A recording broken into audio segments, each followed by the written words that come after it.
Hi, I'm Warren Archer, founder of the Enlightened Success Path and the Instant Enlightenment Technique. So what is enlightenment? Well, it's very simple. Enlightenment is the end of suffering. When I talk about enlightened or enlightenment, when I use those words, I'm not referring to something magical or extraordinary. Enlightenment isn't about acquiring some superpower where your car no longer breaks down, or everyone suddenly starts saying how great you are. Enlightenment isn't just for a chosen few. It doesn't have to be something you search for all your life only to discover on your deathbed, moments before you say adios. It's available to you at any time you're open to it. It's ever present, but it is obscured by your attachment to the thoughts you're believing. Enlightenment isn't adding something. It's actually taking something away. And what you're left with is what's always there.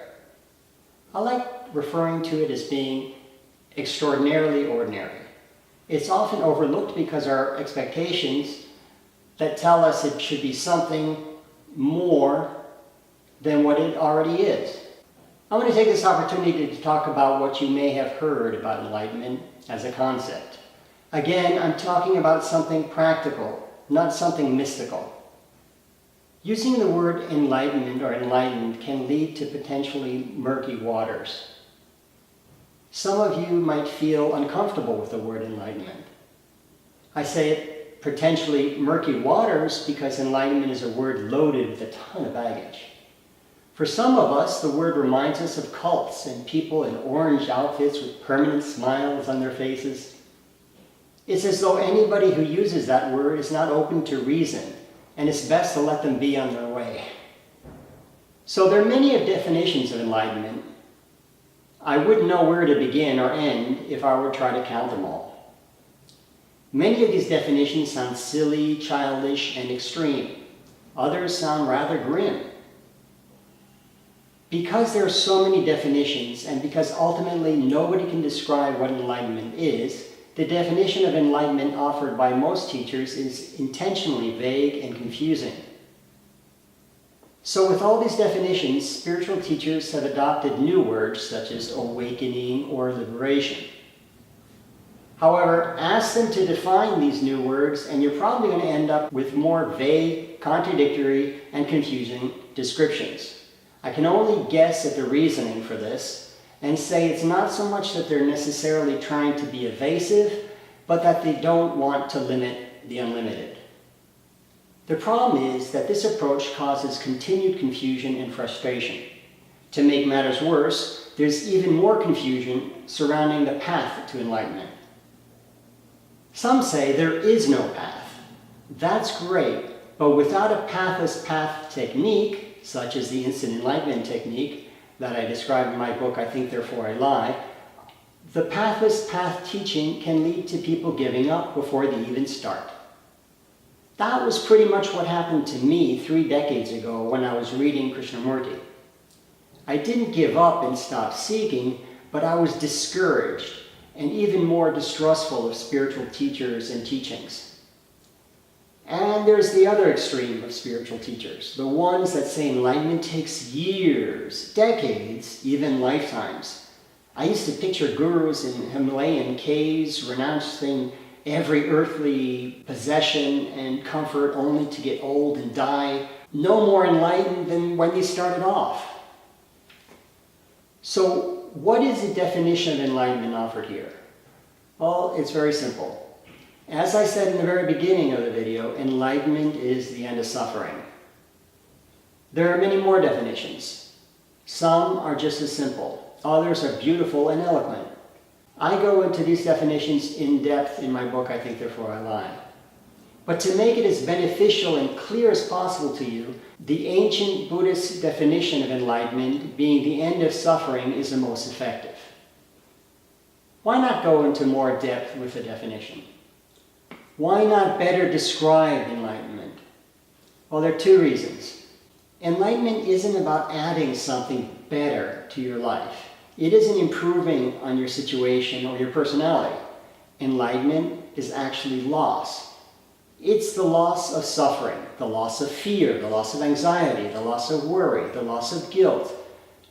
Basically, the loss of psychological pain. And not only are there no true definitions, only pointers, this is the simplest definition and the most useful to you. The point here is not to try and create some belief or truth around the concept of enlightenment. And this is the key. The approach to everything with enlightened success is not to seek truth, but to offer what is useful to you at the present moment.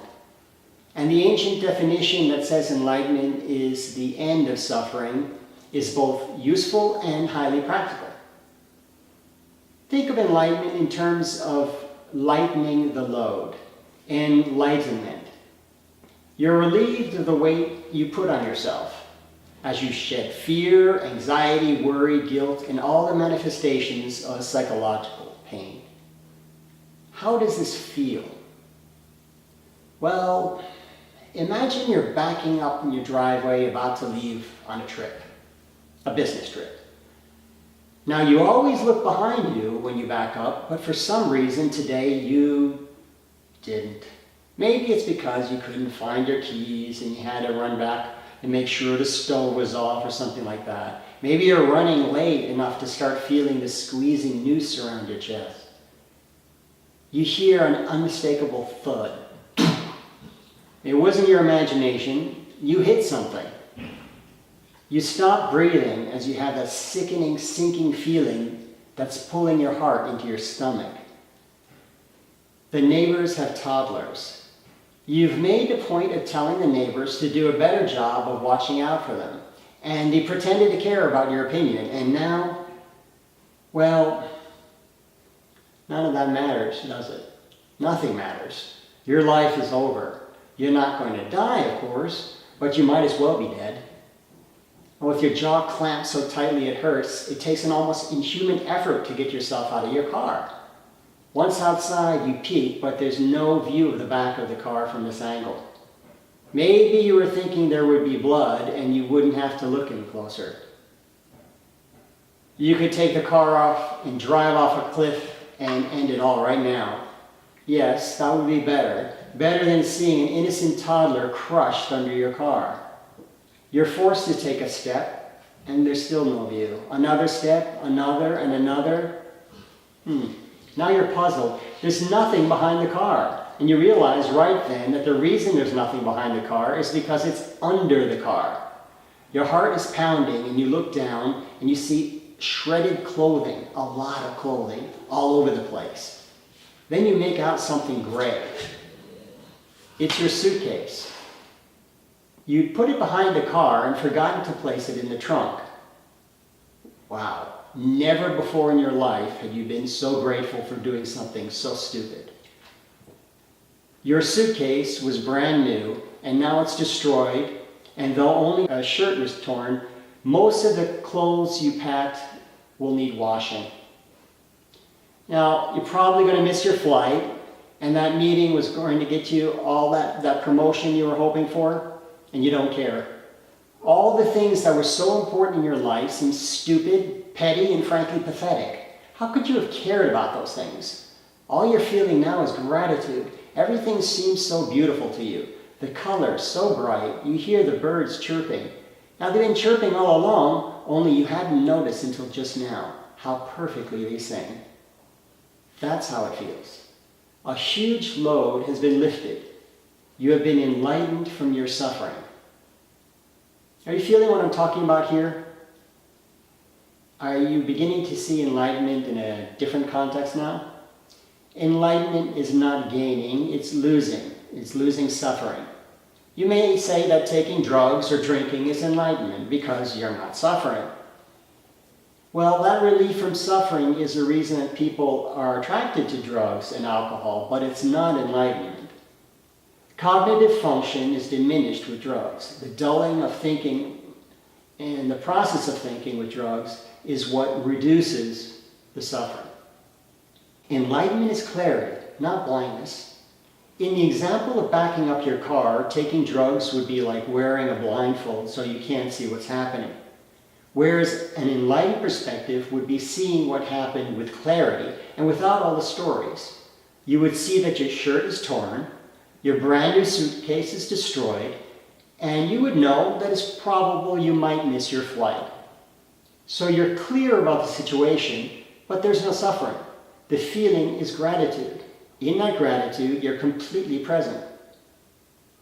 This is how it works. Just like when you're doing something you love so much, time stands still. When you lose all suffering, you're lost in the moment. Can you recall a time when you were completely in the groove? Maybe you're driving a car with a person you loved. Maybe you're so engrossed in what you were doing, time just flew by. It's like when you're lost in the flow of the moment. Well, it's not just like it, it is it. It's when you're so present you completely lose track of time. There's just you doing this thing. It could be walking on the beach or in the forest or in nature. It could be performing on the stage. It could be knocking a baseball out of the field. It could be baking a cake or just lying on your bed. Sometimes days, weeks, or even months can go by and you have the sudden realization that you haven't had any fear, anxiety, worries, guilt, or sleepless nights.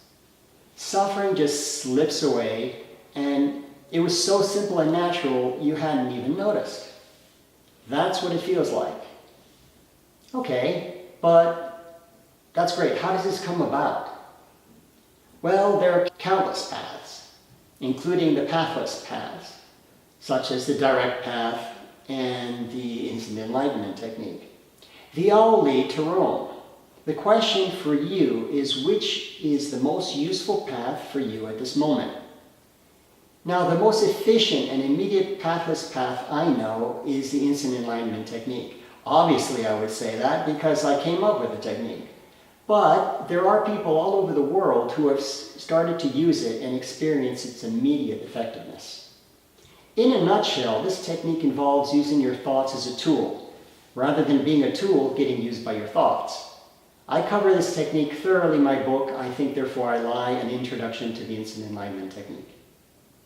So, what do I mean by using thoughts as a tool?